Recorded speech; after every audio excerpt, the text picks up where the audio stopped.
I abandoned my cheating wife and kids, after finding their secrets. Reddit cheating stories. I never thought I'd be the kind of man to walk away from his family. I used to judge those who did, called them cowards, selfish, heartless. But that was before I found out the truth about my wife, and even worse, the secrets my own kids kept from me. It all started one cold Thursday night. I was coming home early from a business trip, hoping to surprise my wife, Laura, and our two kids, Emma, 16, and Jake, 13. I'd bought flowers for Laura and her favorite takeout. The house was dark when I arrived, which I found odd. I thought maybe they'd gone out. But when I walked inside, I heard laughter coming from upstairs. Laura's laughter, and a man's voice I didn't recognize. I froze at the bottom of the staircase, every muscle in my body tensing. For a moment, I told myself it couldn't be what I thought. Maybe she was on the phone, maybe it was the TV. But then, I heard something I could never mistake, her whispering his name, followed by a sound that broke me completely. I dropped the food, dropped the flowers, and just stood there. My heart was pounding so hard it drowned out everything else. I could have stormed upstairs, caught them in the act, but I didn't. I left. I got in my car, drove until the tears blurred my vision, and parked at a rest stop for hours. By morning, I convinced myself I needed proof, solid proof before confronting her. The next week, I installed hidden cameras around the house. It felt wrong, invasive even, but something inside me said I needed to know the truth, all of it. And what I discovered shattered everything I believed about my family. Laura wasn't just having an affair. She was living a double life. While I was away working long hours to support them, she'd been seeing her coworker, a man named Chris. They met in my house, slept in my bed, laughed on my couch. But the betrayal didn't end there. One night, the cameras picked up something that made my blood run cold. Emma, my daughter, was talking to her mother in the kitchen. She said, "Mom, I think Dad suspects something. You need to be more careful when Chris is here." Laura replied, "Don't worry, honey. Your dad's too busy to notice. Besides, once this is all over, he'll be out of our lives for good." My daughter knew. She knew her mother was cheating and she covered for her.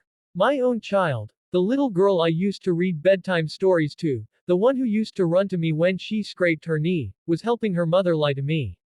I sat in the dark that night, watching that clip over and over, feeling my world collapse. I couldn't even feel anger, just this deep, hollow emptiness. But I wasn't done. When I confronted Laura a week later, I expected guilt, tears, remorse. What I got instead was pure defiance. "So you've been spying on me," she hissed when I showed her the footage. "You've crossed every line, Mark. You're pathetic." I couldn't believe it. She turned it around on me, made me the villain. "What about our kids?" I asked, my voice shaking. "What kind of example are you setting for them?" She scoffed. "You think they care? You were never here for them anyway. You were always working, always chasing money. Chris actually listens to us. He's more of a father to them than you ever were." That broke me. Later, I tried talking to Emma, hoping maybe she'd see reason. But she looked at me with this coldness I'd never seen before and said, "Dad, maybe Mom's right. You were never around. You can't expect us to just take your side now." Jake wouldn't even look me in the eye.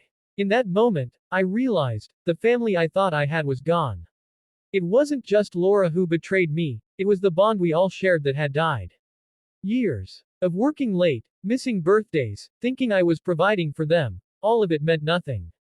So I left. Not in anger, not in revenge, just pure resignation. I packed a bag, left my wedding ring on the table, and walked out the front door without saying goodbye. For months, I lived out of a small apartment, drowning in silence. The emptiness was unbearable. People called me cruel, said I abandoned my family.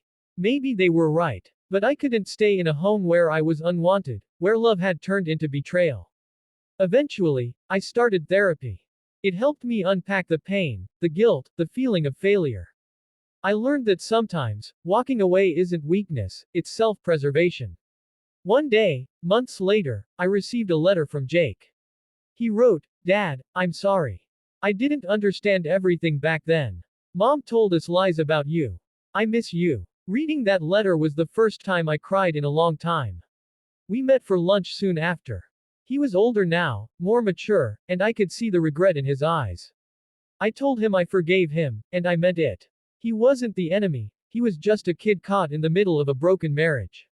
As for Laura, last I heard, things didn't end well between her and Chris. She tried reaching out, but I never replied. Some wounds are too deep to reopen.